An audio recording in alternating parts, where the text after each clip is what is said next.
Hey everybody, it's the Coach, and this is Monday Night Football on EA Sports. Coming up, we've got a good one between the Buffalo Bills and the Denver Broncos. I'll be back at halftime to look at some of these stats and scores from Sunday's action. But for now, it's Monday Night Football. And to call the action, here are Brandon Godden and Charles Davis. Okay, Coach, thank you. On a cold night at the foot of the Rockies, EA Sports coverage of the NFL takes us to Empower Field at Mile High in Denver, Colorado. Nothing like the fanfare of introductions to an NFL game, and that was in evidence a moment ago. Fireworks, pyrotechnics, you name it. This crowd is ready as their guys get set to match up between the Buffalo Bills and the Denver Broncos. And hello again, everyone. Brandon Godden alongside Charles Davis. And, Charles, we look at this Bronco team. They've been as hot as anyone. The win last week makes it 9 out of 10. The results are hard to argue. If there's a team better suited for the postseason right now, I don't know who they are. Meanwhile, for the visiting Bills, they come in on a good run, winners of 5 of their last 7. And the offense last week, they had things humming. If you're a defensive player, you may get overshadowed a little bit, but you're really buoyed by what your offense is doing.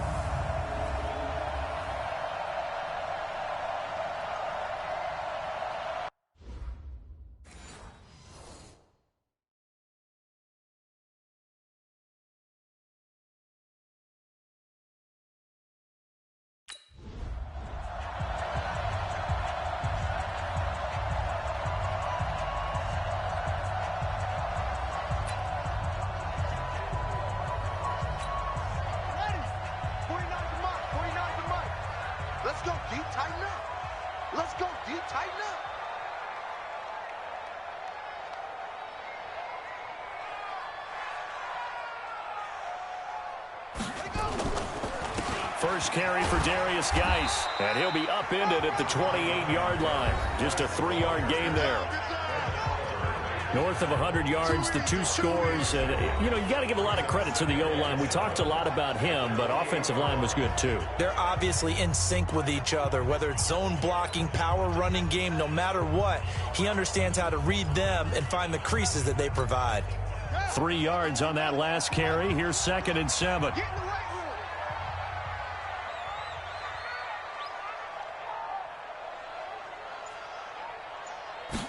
Here's a 2nd and 7.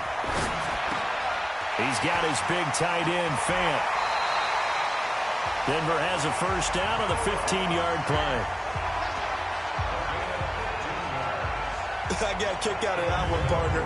You and I talk often about trying to hide receivers in certain situations, but a guy of his size, can't really hide him. But the tight end drag route, definitely an effective way to sneak him across the formation for an easy completion and a first down.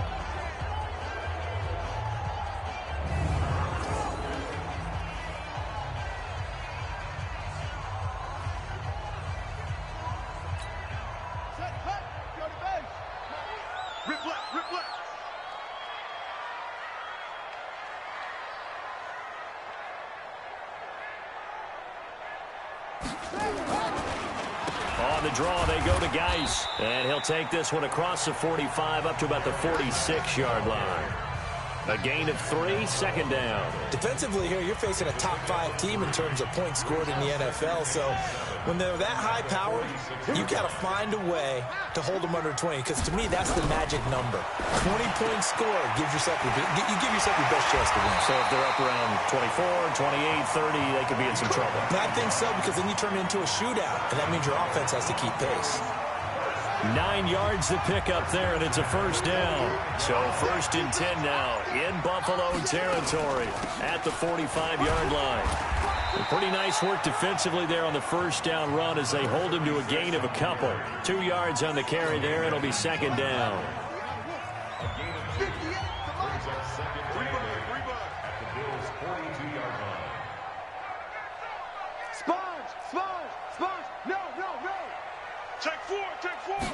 Here's 2nd and 8.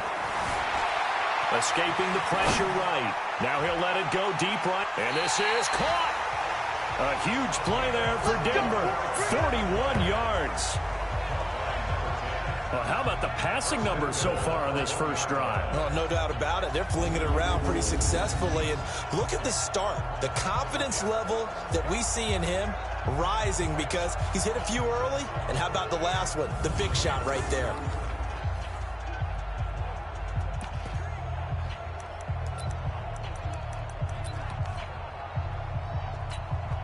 Goal line offense, something they've really been emphasizing in practice lately. Now they have a chance here to put all that hard work to use.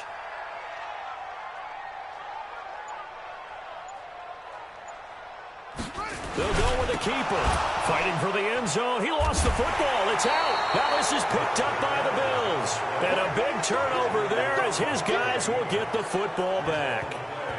Well, give some credit to the defense. They forced the big play, knocked the ball free from him, but it's a cardinal sin by the quarterback. Know where you are on the field, and he just gave up at a minimum 3 points. Instead of getting down, takes the contact. The turnover ensues. Here's the Buffalo offense now as they get set to take over here.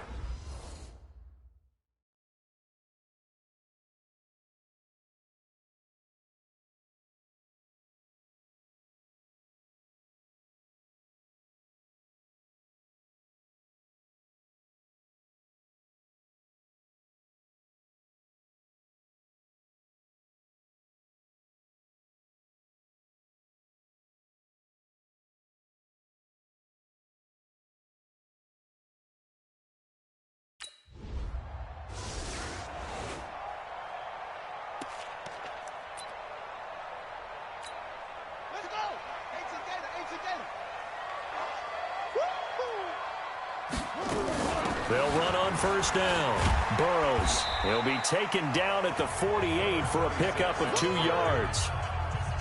They tried a quick hitter inside, but that one was swallowed up because what they're hoping, those big defensive linemen will take the bait and move laterally and open up a crease that they can run through. Didn't happen on that play.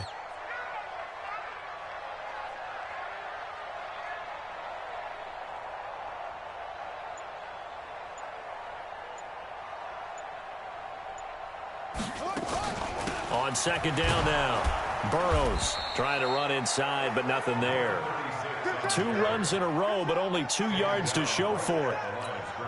And as a defensive end, getting off the ball quickly, swarming to the football, making a tackle, that's what we saw right there. Yeah, and that's what their job is. And really, a lot of the time, they have to throttle back a little bit in the run game because you know those defensive ends, they're like in a sprinter stance. They're just headed straight for the quarterback. That was good recognition on that play to hold him to no gain. And brought down, but able to get it to their 30-yard line. Solid gain of 18 yards and a Denver first down. That's the number 2 receiver in the NFL in terms of yardage. And tell you what, a few more plays like that, he won't be number 2 for long. Well, that's what often happens when you have competitors running around the field. These guys know where they stand in relationship to yardage, totals, numbers, the whole deal. And let's face it, all of them, they all want to be number 1.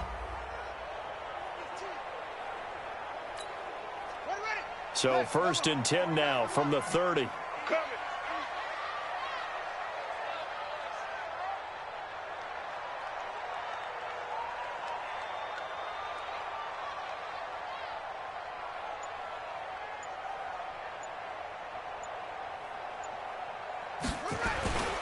On the ground, it's Geis. About 3 yards there to the 27. One thing to keep in mind, partner, especially in the second half, when you've got a running back of this size, of these dimensions, I can just tell you, attrition does set in for a defense because you're excited about hitting him in the first half. Maybe not so much in the second half, and some of these shorter gains turn into bigger runs later. Looking to throw, eluding the pressure right. He's going to take off with him. Give him 10 that time, escaping the danger, running with it, and picking up a first down. That was an excellent job of recognizing the situation. His first read wasn't there. Heck, his second read wasn't there. But he bought himself a little extra time scrambling out of the pocket, got to the sticks, and picked up the first down.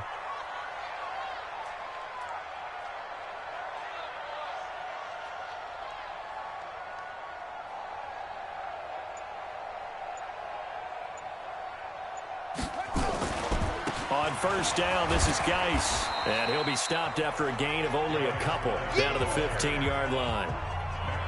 This defense against the run, by the way, they're not top 5, but they are top 10. So what's your philosophy here? Do you try and run the ball against a team that's pretty good against the run? What if you're a pretty good running team? If so, you might want to go ahead and run it anyway because that's your strength.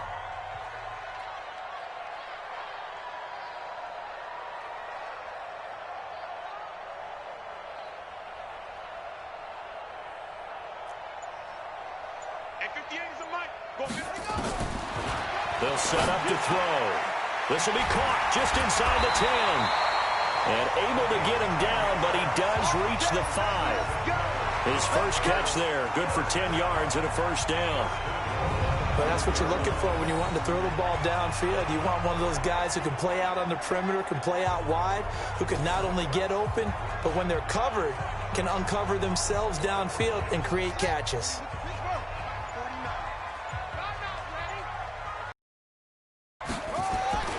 Geis, they'll try to run it. And not a whole lot there. He does get a couple, taking it from the 5 down to the 3.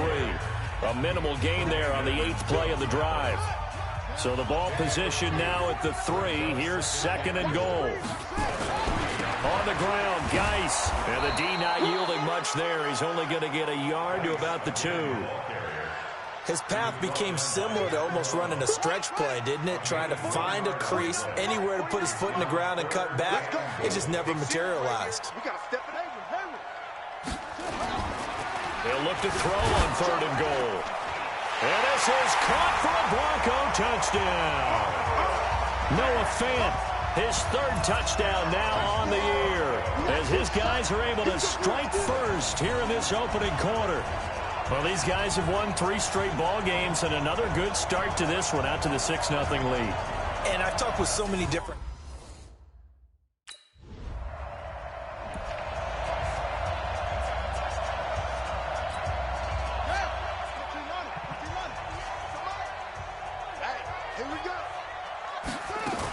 On 1st down, Burrows. And he's swallowed up right near the line of scrimmage. No gain on the play there, 2nd down. Here they come, 2nd and 10 now from the 10. 2nd and 10. Flushed out right. And they'll bring him down right around the 13. They'll wind up with positive yardage. It's a gain of 3, but now it's 3rd down. An extra defensive back here for the Bills on 3rd down.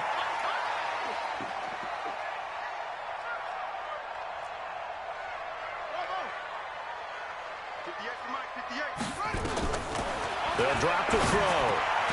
He's got a man. It's Sutton. That's complete. And brought down, but not before reaching the 25. A Bronco 1st down there, 12 yards on the play. And a good quarterback facing zone coverage. If he has just a little bit of time to survey the scene, that's what's going to happen. No doubt about it. If there's no pressure, he's going to continue to pick them apart because he'll have all that time to find someone open downfield. You can only cover for so long. So maybe they want to go to a zone blitz scheme, get a little bit more pressure. Remember when Carolina did that against Denver? They lost the game ultimately. They dropped the defensive end out, and he ended up with an interception in that game in Super Bowl 50. Maybe some sort of scheme like that to try and get more pressure at the passer.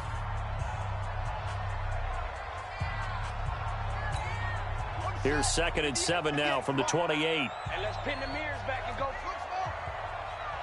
58 is the mic. Go 58 is the mic. Here we go, D. Get off the field. He'll look to throw. This is the tight end Fant. And he'll be brought down right around the 37. 9 yards to pick up there, and it's a 1st down. That was a route run not just with dexterity, but with intelligence. Found the hole in the zone, made sure the quarterback saw him, and was able to make the sure catch and put the down marker back to run. Here's Geis. And he'll be brought down somewhat awkwardly here, and a late flag as well. I think this one's going to be a face mask. So that flag will cost him 15. And it doesn't matter anymore how you get the face mask. Any part of it, that's going to be 15 yards. And now it's 1st and 10. A big mistake, especially when you factor in the personal foul yardage.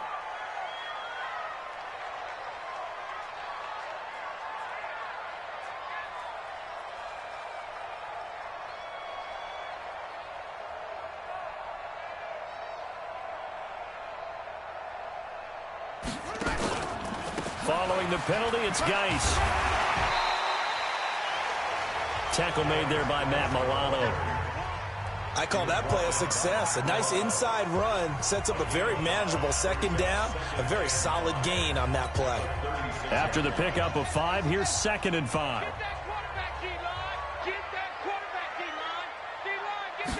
Second and 5. And he's going to have the hook up to Sutton. And he's got a first down as the tackle made at the Bills' 24-yard line. And defensively, they were in zone coverage there. Do you have to be a little careful? You're losing playing against a good quarterback like he is to not play too much zone? Yeah, you have to be careful about how much time you're giving up. I think it's a good point you just brought up. So maybe if you still want to play zone, you go to a zone blitz scheme. And you can drop anyone out of your defensive front. Defensive end, defensive tackle. It doesn't matter. You just exchange someone to bring more pressure towards the quarterback and still try and cover downfield. Geis with a carry on 2nd down. And he'll get about 3 as he's taken down at the 14-yard line. J.J. Watt makes another tackle there, and it's for a minimal gain. And let's face it, if that's all you're going to get running the ball, you're not going to have much success against him and his team. Or, yeah, you better find a way to go around J.J. Watt, which isn't easy to do. It's really not, because you got to try everything. Can you go around him? Can you go by him? Can you influence him to get him out of position so maybe you can wall him off? He's a really sharp, intelligent player, as well as a physical specimen.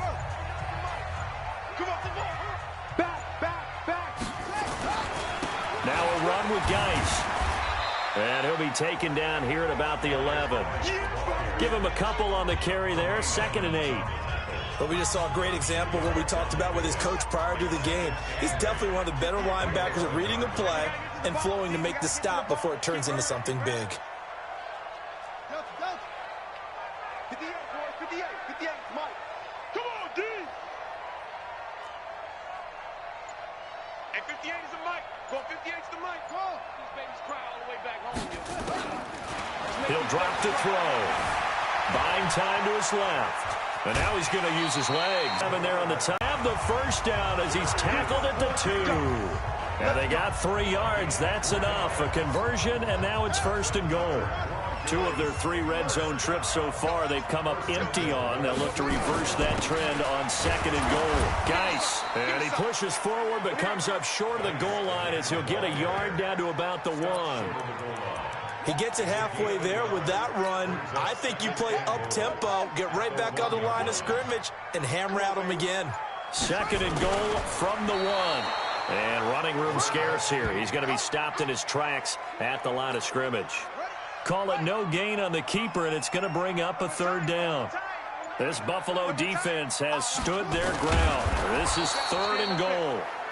He is going nowhere as he is enveloped behind the line.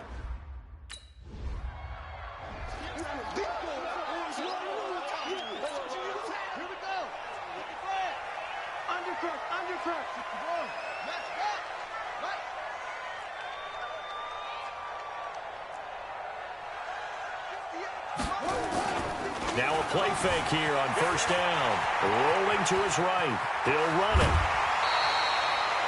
Give him 14 yards there and a Denver 1st down. Partner, as a quarterback, sometimes you just got to know when the clock has gone off in your head, it's time to go. Tuck it and get all you can. Line of scrimmage, the 31 now on 1st and 10. He's not going to get me.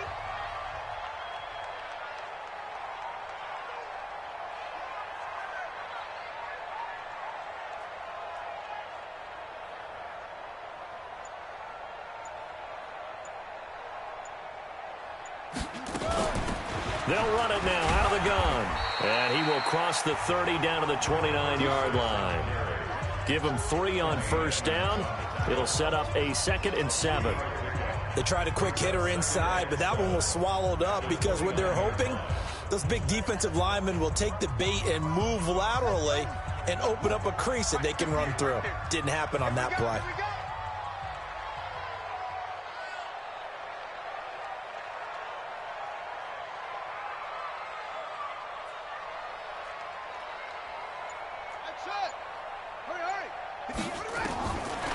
They'll look to throw here. he can't find anywhere to go with it, and he goes down.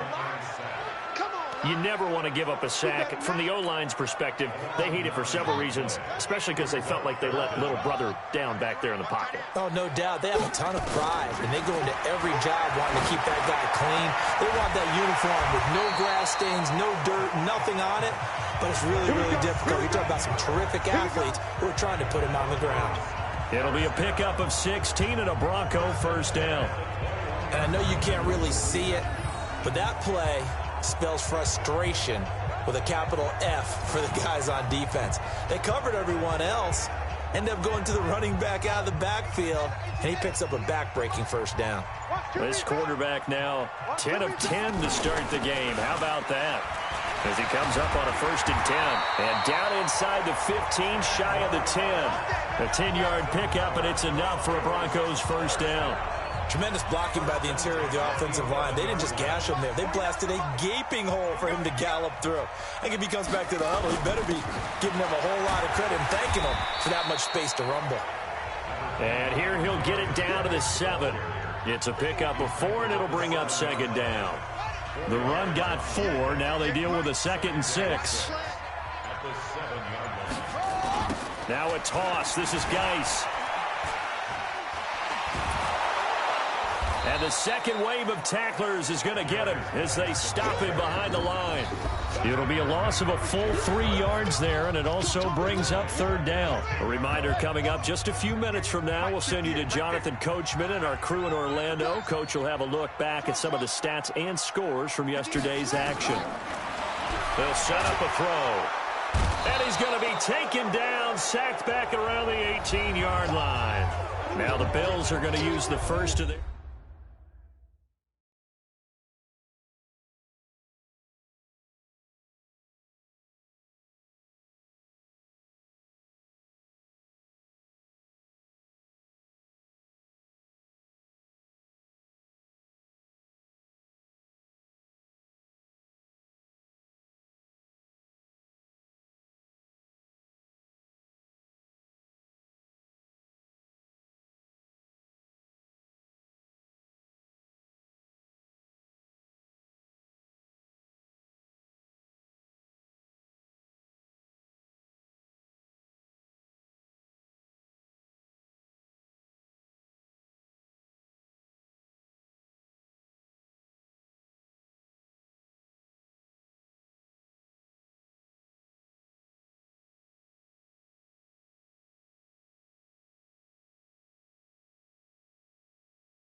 Get in here. Come on.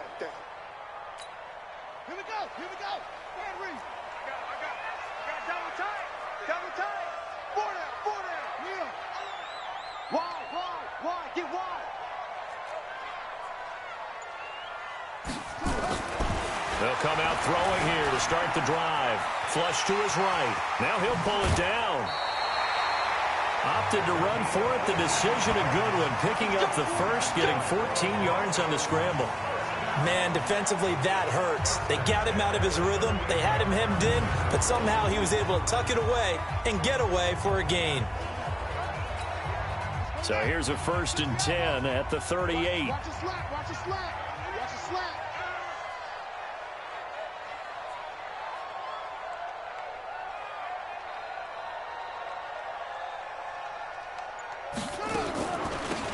They'll run it now out of the gun.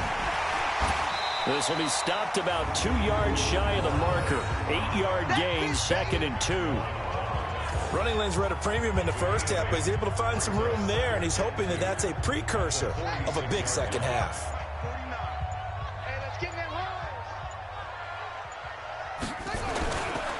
This is Geis, and an alley to run. And taking it across midfield and just shy of the 40. A Bronco first down there, 12 yards on the play. They're trying to show that they can run the ball and protect this lead. Give it to the backs, play a little bit of keep away, don't you think? And that's probably a good philosophy at this point, going to make that defense stand up and stop them. Now after the run by Geis, here's 1st and 10. From the shotgun now, here's an inside give. 3 yards on the pickup there, and it'll be 2nd down. Sometimes with the running game, you've just got to stick with it. Look, it's the 3rd quarter, no time to panic. But that also doesn't mean you just do it the same way you've been doing it the entire ball game. Maybe change up some blocking assignments or run a few different plays, but stay with the overall essence of the running game.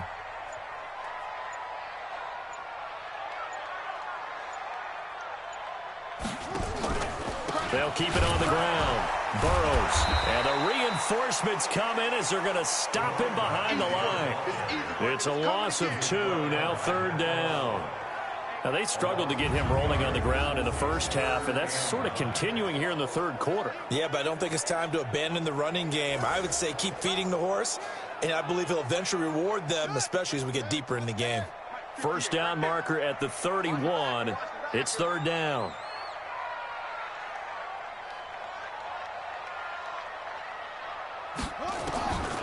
They're going to look to throw. He completes this to Sutton. A big 30-yard play on 3rd. I know we love our jobs, and pretty much any play we see, we're pretty, excited about. But big plays, let's face it, that's what we absolutely live for. How about that one? That was great, and what our camera missed was the fist pump from the sideline after that catch. They're fired out. That's a big game. So now following the big play, they've got a 1st and goal all the way down at the 10.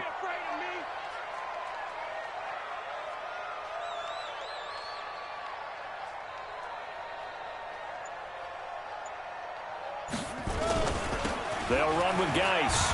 And a nice pickup there as he'll take it from the 10 down to the 5-yard line. Looks to me like maybe there's a little attrition setting in with this drive. Because when you see that type of a run, I get the feeling the defense getting a little bit tired. And that's the last thing they need, especially when they look up at the scoreboard. Again, they run. Again, it's Geis. And that'll get him halfway there as he takes it from the 6 to the 3-yard line. 3rd quarter and you've got the lead. You're not ready to go into that 4-minute offense to close the game out, but a running game can really benefit your team right now.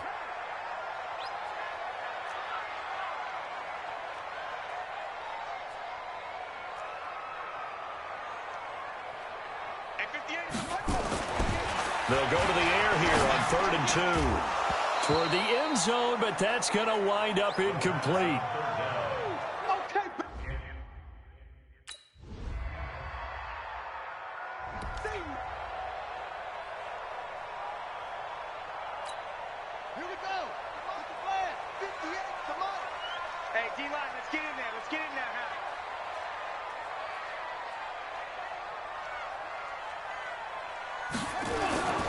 They start on the ground with Geis. And he'll be upended at the 28-yard line. Just a 3-yard gain there. You know that old expression, it's not my night? It hasn't been his so far. I don't know if the legs are a little bit heavy. Sometimes having to hang out all day and play doesn't exactly play to your advantage, but it's been a tough go for him. And every time he looks up, somebody's there defensively. That was the same case on that play. He continues to struggle to find a crease to break off a big one and might need to just put that aside and just try and ram his way forward and get what he can. Out of the gun now on 3rd down. And that will be incomplete.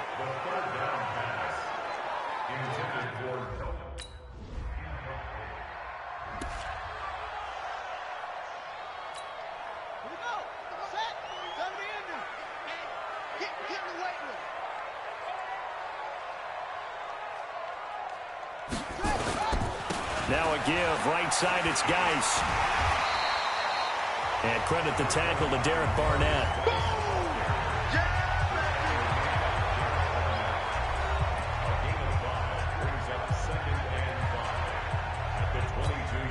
The first down run got 5. Here's 2nd and 5. Quarterback, don't get nervous now. We ain't beginning. They stay on the ground. Geis again. And they'll get him down right about the 20. 2 yards on the carry there, and it's going to lead them to 3rd down. Well, I think you'd have to say defensively, these guys are doing their job pretty well, right? Yeah, we talked about them holding them under 20 points, right, on defense. And they've done that. They've held them. The problem is their own offense hasn't answered their challenge, which was to score more. Yeah, exactly. I remember you saying magic number was right around 20, and the offense has been the issue. You're right. He's still rumbling, isn't he? Still looking fresh in this one despite the heavy workload. But you and I both know, well-conditioned, and he did tell us that he thrives on being at his peak late in ball games. And hit behind the line. He lost the football. It's loose. And he tries to power forward, but he will not get back to the line of scrimmage.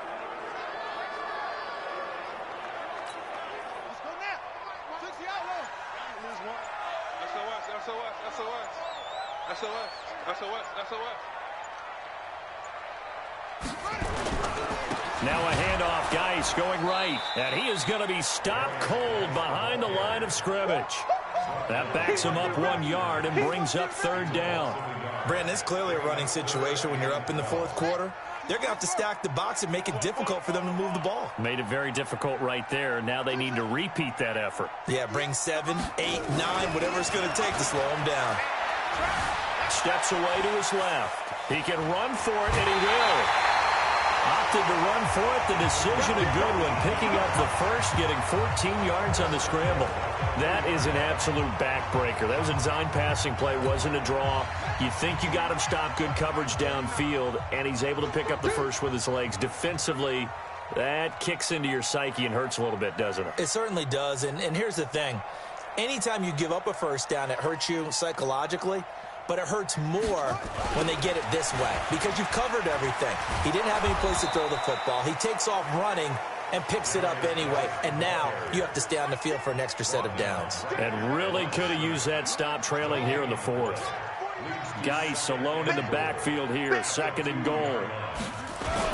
He'll get it up the middle. And he is met quickly in the backfield. Down he goes, folded like a lawn chair. They'll wind up losing 3 yards here. And that'll make it 3rd and goal. A lot of tired bodies on that field, but this is a big play. 3rd and goal. Now back to throw. To the goal line, but it's incomplete.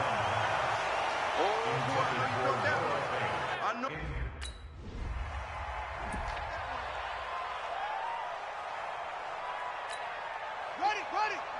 58 to Mike. Hey, keep it up. Keep it up.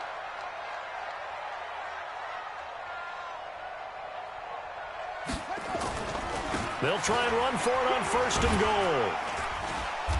And he's able to get it down to the 2-yard line. A nice pickup of 6 there to get him closer to the end zone, and it'll be 2nd and goal. Now, I'm guessing you'd say this is kind of the key here. Grind out some yardage, work on that clock, see if you can continue to tick it down. Definitely, you want to bleed things out at this point, right? Continue to possess the football, gain some yardage, and put the onus on the defense. Do they have to use timeouts? What are they going to do to stop you? You're taking charge. Again, Geis, and he is met in his tracks behind the line of scrimmage. It'll go as a loss of a yard, and it'll set up 3rd down. That's a really alert defense there because they saw the heavy look come in from the offense, countered it with extra linebackers who brought a little bit of speed and heft, and able to really make a big-time play for their defense. He may try and run for this. Only able to get back a yard for his efforts, and that leads us to 4th down.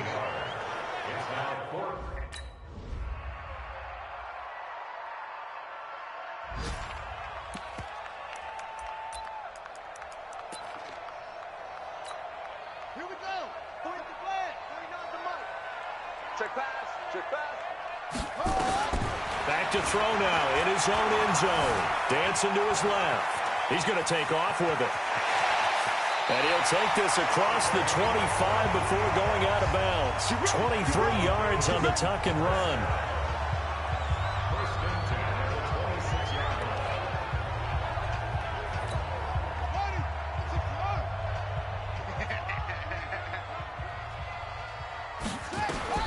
That one looks like he'll throw here. He'll let this go deep for Sutton. And it's incomplete. They're still throwing to the very end, but now this game is over. So this one will wind up a Denver victory. And it was their defense that led the way, allowing just 3 points, that lone field goal in the entire second half. And remember the old adage, offense sells tickets. Defense does what? Wins championships. And in this game, maybe a championship wasn't won, but a game was by the defense, right? Held them to just a field goal. That's a heck of a job. I mean, when they went out there with that determination and a pretty good game plan, pretty good idea of what they wanted to accomplish, just love the execution, love the tenacity, love the way they finished. So for the Broncos, they continue to keep pace for that first-round bye as they move to 11-1. And they will hit the road next week to take on the Minnesota Vikings. Meanwhile, for the Bills, they fall to 6-6 now on the campaign. And they'll try and turn things around next week as they have a